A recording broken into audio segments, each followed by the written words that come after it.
Tapos park light po sir. Tapos signal po muna dito. Signal naman sa kabila.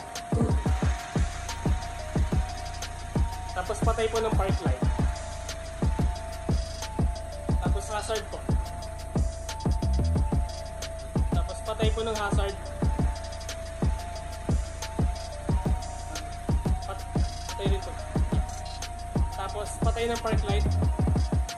Patay na park light po ulit. Patay park light. Park light ulit. Patay park light. Sige po sir. Hi guys, Montero Sport Gen 3 GLS Premium. I-repair natin tong DRL nya na nilaw na. Tostado na yung loob niya na part.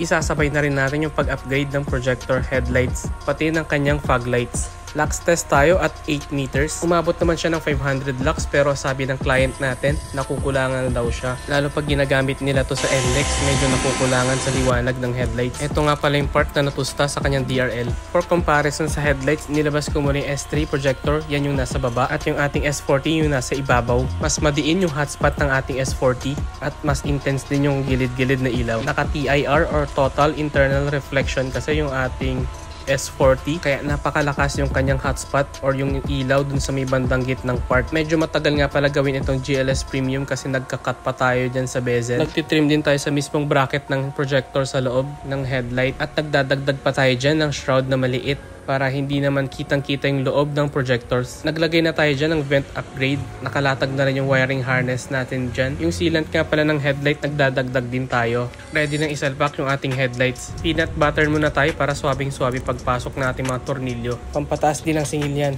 Joke lang. So present ulit yung ating asintamometer, pati na rin yung ating tansyamometer para naman maitutok natin ng maayos yung cut-off lines ng ating mga ilaw na hindi nakakasilaw sa kasalubong. Ganito kasi itsura niya kanina, medyo duling. Tapos ito nung inayos na natin, yung pagkakatutok ng kanyang headlight. Lux test ulit tayo para na may comparison. Umabot tayo dito ng 2,300 lux at 8 meters. Sa high beam naman ay umabot tayo ng 3,200 lux. Sa fog lamps naman, umabot tayo sa 900 lux sa isang side.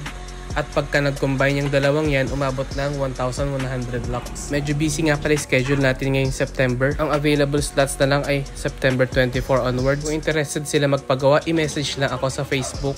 Garage 58 Retrofit Works. Located sa likod ng Petron Mayon, corner Calamba, La Loma, Quezon City. By schedule po yung gawa natin dito. Test muna natin yung ilaw natin sa labas. So far, sakto yung tutok ng ating headlights. Yung fog lamps naman ay medyo mababa ng konti kaya pinihit pa natin yan. Itinaas natin ng konti pero mas mababa pa rin sa lower cut-off line ng ating headlights. Ito nga pala yung color combination na napili ng ating client kasi pagka long drive at basa yung kalsada, mas pabor yung kulay dilaw na ilaw. Kaya naman pati yung headlights natin, kung napapansin nyo, medyo may dilaw-dilaw din sa gitnang part. Simple lang itsura ng ating ginawa pero tignan nyo naman, napakaliwanag.